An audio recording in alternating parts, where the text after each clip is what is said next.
काय रे? अरे काय माणसं खोळी झाल्यात का तू खोळा झालायस? अब्दुल्लाटला उद्या सत्कार म्हणून तुझा काय बनकडू कितन काय केलं अब्दुल्लाट मध्ये? बघ, सत्कार पुरस्कार हे रीतिरिवाज सगळं चालू राहणार बघ.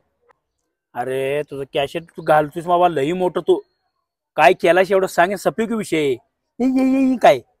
अरे अभि, अब्दुल्लाचा एक सावकर माणूस, त्याचं पोरग गोरबान चिकन आणि त्याला भूतानं लागिरलं रे. आणि त्याचा उतारा काय निघाला? काय निघाला रे उतारा? काय काय होतं? अरे उतारा काय निघाला ऐक जरा.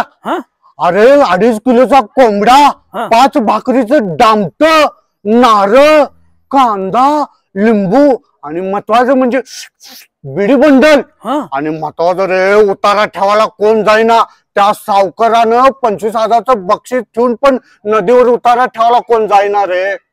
आता तू गेला असशील नाही? तूच असणार त्यात पुढं. आणि बरोबर ओळखलास बघ. कोंबडा घेतला काकत, बाकीचा उतारा घेतला पिशवीत. जे नदीच्या दिशेने पळालं तर समोर बघतोय तर काय 3 लेडीज भूत बिकणीवर पावलेत रे. आणि 2 जेंट्स भूत बरमुड्यावर सुरक्या माराल्यात. काय वाटलं सांग तुझी विकेट? काय वाटेल ते नवा. मरणाला शिवून परत आलेला व्यक्ती आहे मी. त्या लेडीज भूतासनी म्हणलो काही कपडे घालून या. या दोघांनी म्हणलो तुम्ही पण कपडे घालून या. उतारा सगळा मांडला. आणि महत्वाची गोष्ट म्हणजे कोंबड्या सोडण्याची वेळ आली. बघतोय तर काय चुलीवर मसाला भात घातलाय, कोणतर मिक्सर मध्ये मसाला वाटाले.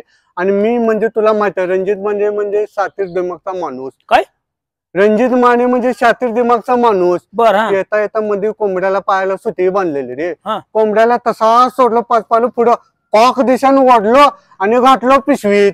त्यातली एक लेडीज म्हणते दादा हे चिटिंग आहे. 15 दिवस झालं आम्ही तुरीची डाळीची आमटी खायले, त्यांना आमच्या छातीत जळजळ आले. हे काय बरोबर नाही. त्यातले ते 2 रांडीची मला म्हणतात दादा हे काय बरोबर नाही, आमच्या तोंडाला पाणी सुटले कोंबडा बघून, हे तुम्ही काय बरोबर. हे रांडीच्या साईडला सरका म्हटलं. कोंबडा घातला पिशवी, हे दणात सुटलो तर भूत अशी सल्यूट केली. मग